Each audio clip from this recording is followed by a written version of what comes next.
Selamat pagi untuk kita semua.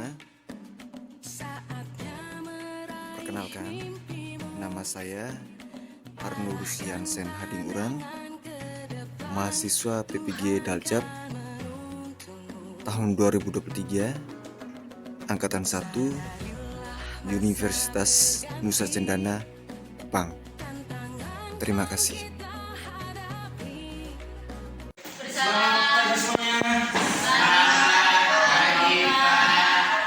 Oke, selamat pagi semuanya. Silakan duduk. Baik, adik-adik sekalian, bagaimana kabar kalian pada pagi hari ini? Baik. Alhamdulillah semuanya baik ya. Oke, adik-adik, sebelum kita melakukan suatu kegiatan, lebih dahulu kita memulai pekerjaan itu dengan berdoa. Oleh karena itu, Pak minta siapa yang bisa memimpin doa. Oke, silakan. Jika Marilah kita menyiapkan hati dan batin kita untuk berdoa. Dalam nama Bapa dan Roh Putra Kudus. Amin. Ya Tuhan Allah Bapa kami di dalam surga, kami memulai pembelajaran kami. Utuslah Roh Kudus-Mu kepada kami semua, sehingga pembelajaran pada hari ini berlangsung dengan baik. Namun tetap kami puji kini selalu sepanjang segala masa. Amin. Dalam nama Bapa dan Putra dan Roh Kudus.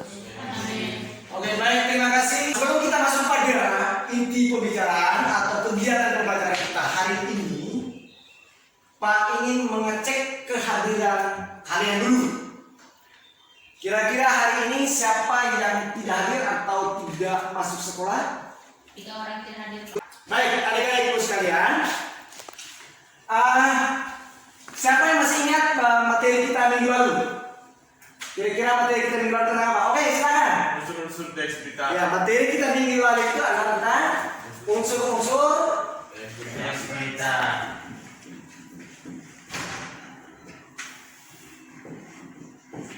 baik. Nah, ada berapa unsur? Ada 6. Ada 6 unsur ya. Berarti di sini ada 6 unsur. Yang pertama, unsur apa? What ya? What. Yang kedua, Why. why. Yang ketiga, When. when. Yang keempat, Where. When. where. Where. Yang kelima, what, why, when, where. Yang terakhir, yang kelima, Who. Siapa? who. Yang kelima itu adalah who bacanya. Sama-sama ulangi. Who. Itu artinya siapa. Lalu where ini artinya di mana. Nota B itu artinya kapan. Dan unsur yang terakhir itu adalah How. how. Itu artinya bagaimana. Baik, adik-adik sekalian, keenam unsur ini harus terdapat di dalam sebuah teks berita. Ada yang mau tanyakan terkait dengan unsur-unsur teks berita ini? Sudah bisa mengerti ya? Oke, adik-adik sekalian, untuk melanjutkan pembelajaran kita kali ini, Pak akan menampilkan kompetensi dasar. Oke. Kompetensi dasar apa yang akan kita pelajari hari ini? Yaitu menelaah struktur dan kebahasan teks berita, di mana yang membanggakan dan memotivasi, yang didengar dan dibaca atau lewat berita. Tujuannya supaya apa? Setelah Anda mempelajari kompetensi dasar ini, Anda bisa menentukan kira-kira struktur teks berita itu bagaimana. Yang kedua itu adalah menganalisis kebahasan dalam teks berita. Nah, menganalisis berarti kira-kira unsur-unsur kebahasan apa saja yang termasuk atau yang tergabung dalam teks berita. Nah, untuk lebih jelasnya, silakan Anda buka iPad Anda. iPad Anda itu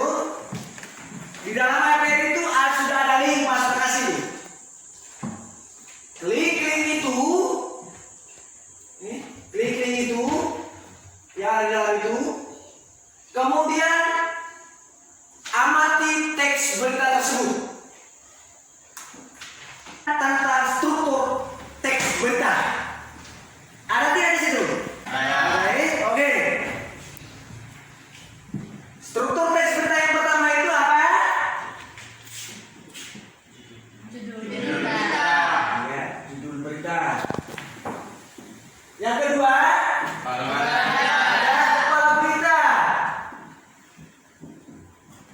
Yang ketiga, ada tubuh, ada kecil badan. Lalu yang terakhir, ada ekor berita.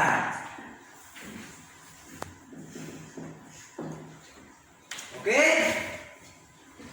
Jadi dalam teks berita itu ada 4 struktur. Strukturnya ada 4 ya. Yang pertama itu ada judul berita, kemudian ada kepala berita, lalu ada tubuh berita, lalu ekor berita. Sudah bisa mengerti struktur dari teks berita itu? Oke. Dari teks yang ada, yang Anda amati, kira-kira, tanya, judul teks berita itu tentang apa?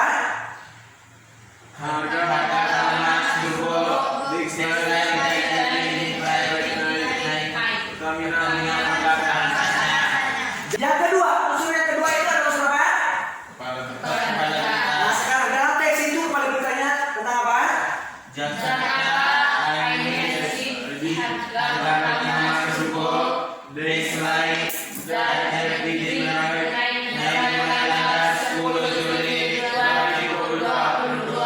Oke.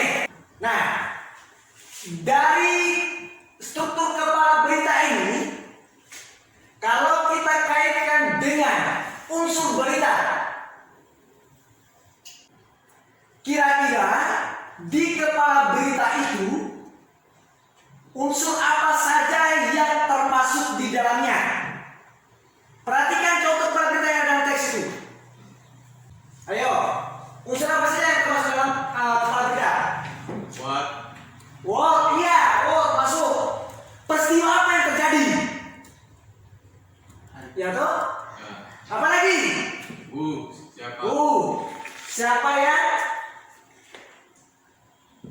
terlibat dalam peristiwa itu? Siapa yang bisa memberikan informasi? Apa lagi? When? Iya.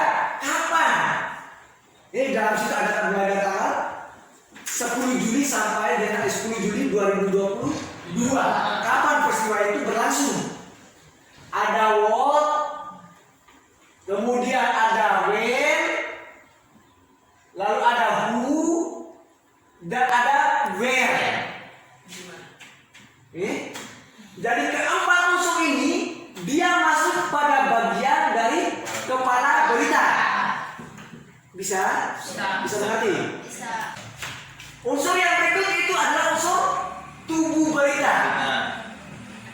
Nah, di bagian tubuh berita ini, coba Anda perhatikan dalam teks berita itu.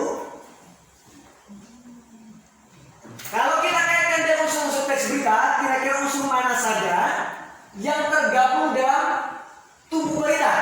Unsur why dan how. Unsur Why. why dan how. Nah, kedua unsur ini menerangkan proses terjadinya peristiwa. Bisa mengerti? Misalnya besok Anda mau menjadi seorang jurnalis atau wartawan, seperti kita punya di sini siapa? Pak Max, Merani. Ketika dia menulis berita, maka berpedoman pada ini struktur dari berita itu sendiri. Harus ada judul, harus ada kepala berita, harus ada tubuh berita, dan harus ada ekor berita. Nah, di bagian kepala berita serta tubuh berita itu, dia memuat ke-6 unsur ini. Bisa? Nah, di bagian ekor berita, dalam sebuah teks berita, ekor berita itu bisa ada dan juga bisa tidak ada. Terkait dengan struktur teks berita, ada pertanyaan? Ada pertanyaan? Sudah bisa mengerti? Oke. Strukturnya sudah mengerti. Sekarang kita masuk yang kedua itu adalah kaidah kebahasaan. Jadi ada 5 kaidah kebahasaan dalam struktur teks berita. Yang pertama itu adalah adanya bahasa baku. Yang kedua itu adalah Penggunaan kalimat langsung. yang ketiga. Penggunaan fungsi bahwa. Yang keempat. Penggunaan fungsi sekarang waktu dan tempat. Yang kelima. Konjungsi Temporal. Oke. Untuk itu, maka dari struktur ke kaidah kebahasaan, Pak akan membagikan LKPD kepada kalian. Kalian menganalisis kira-kira dalam teks berita itu strukturnya bagaimana, kemudian kaidah kebahasaan.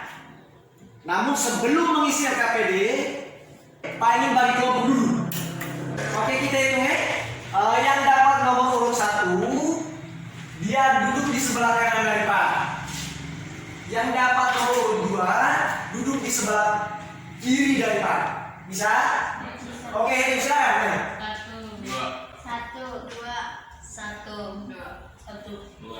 Oke, yang dapat nomor urut 1 di sebelah kanan dari Pak, yang dapat nomor urut 2 di sebelah kiri dari Pak. Silakan.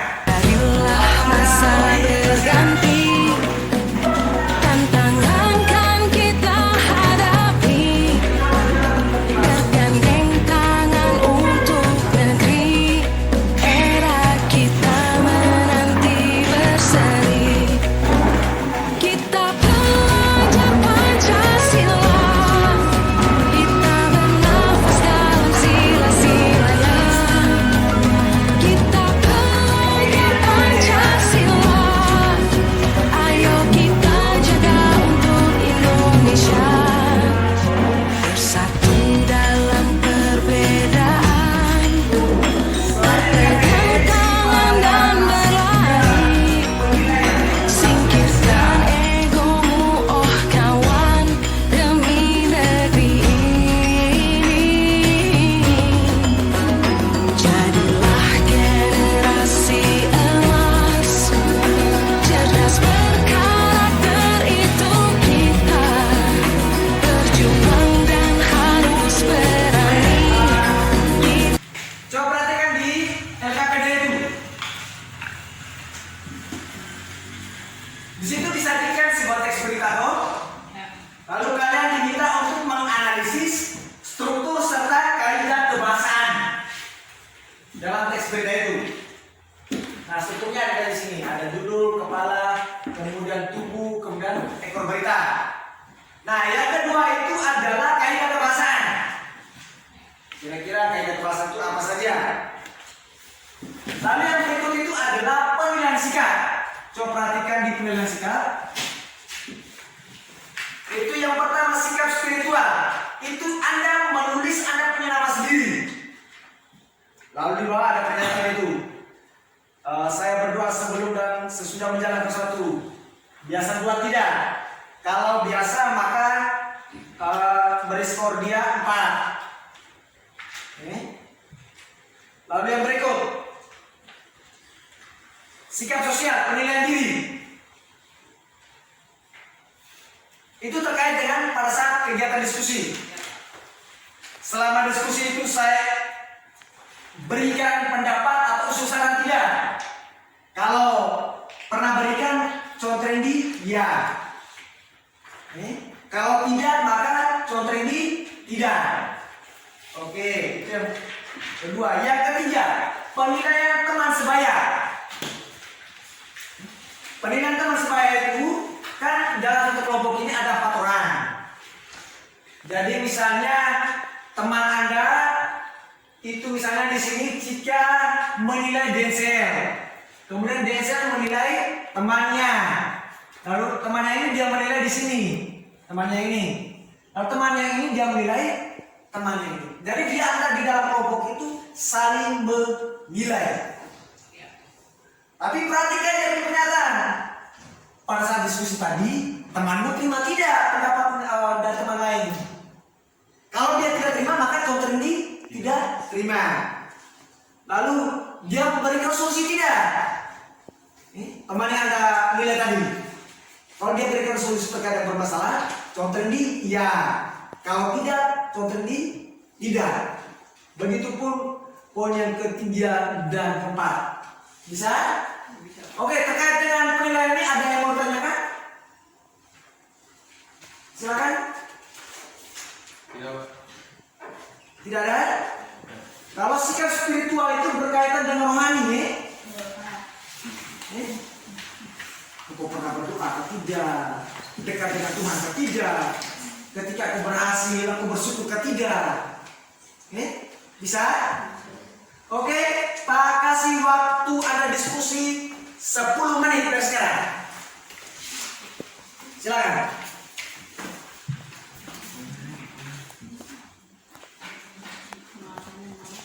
Jangan lupa dalam LKPD itu tulis nama lengkap ya. Nama lengkap dalam anggota kelompok ini. Marilah masa berganti, tantangan kan kita hadapi, bergandeng tangan untuk negeri, era kita menanti berseri, kita pelajar Pancasila, kita Jangan lupa tulis nama lengkap ya. kita Silakan. Pancasila, ayo kita Dalam kelompok ini kelompok ini Anda bukan. Salah satunya untuk presentasi. Jadi presentasi kita hanya butuh satu kelompok saja. Oke? Bisa? Bisa, Pak. Oke. Nanti sementara presentasi itu ada kelompok 2. Kelompok 2. Karena minggu lalu kelompok 1, sekarang kelompok 2.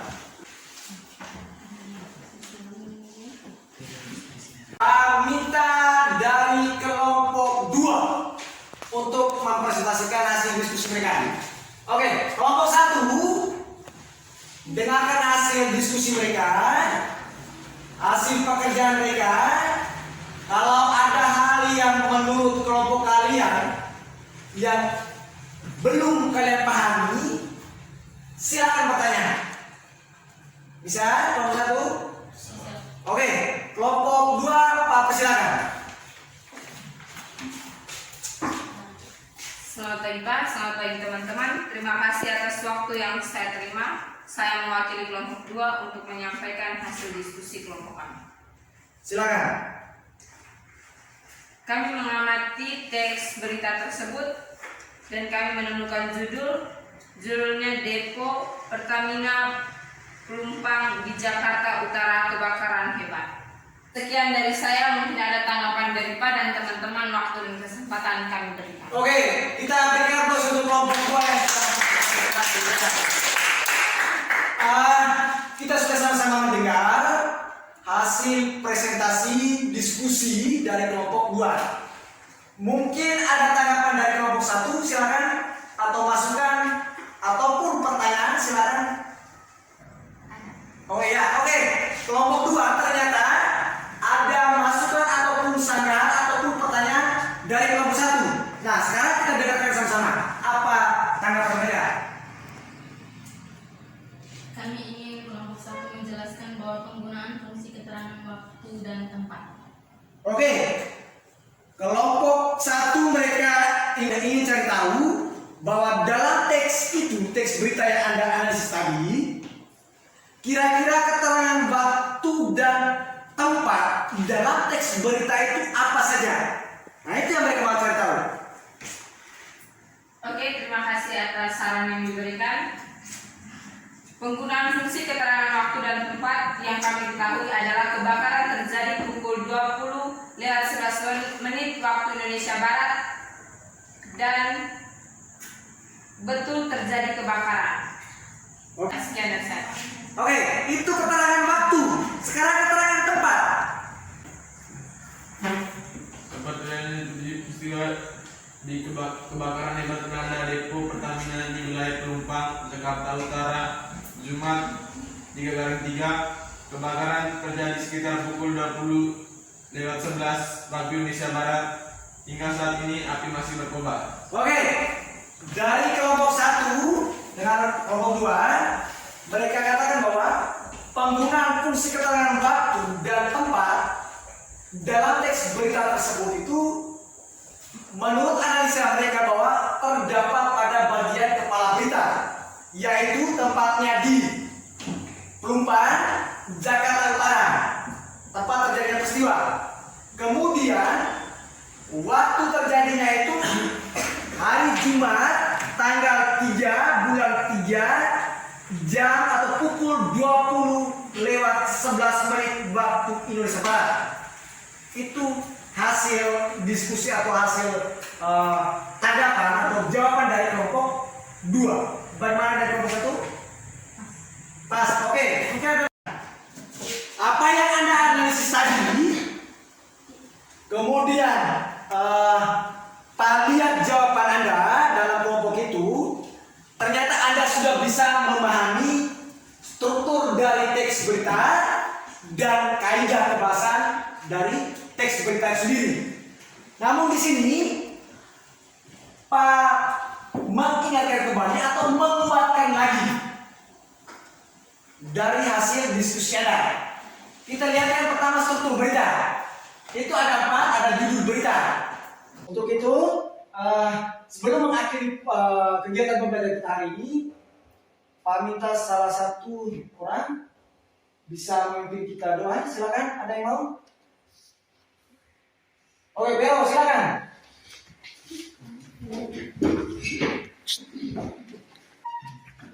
Silakan. Teman-teman, mari kita berdoa. Berdoa mulai.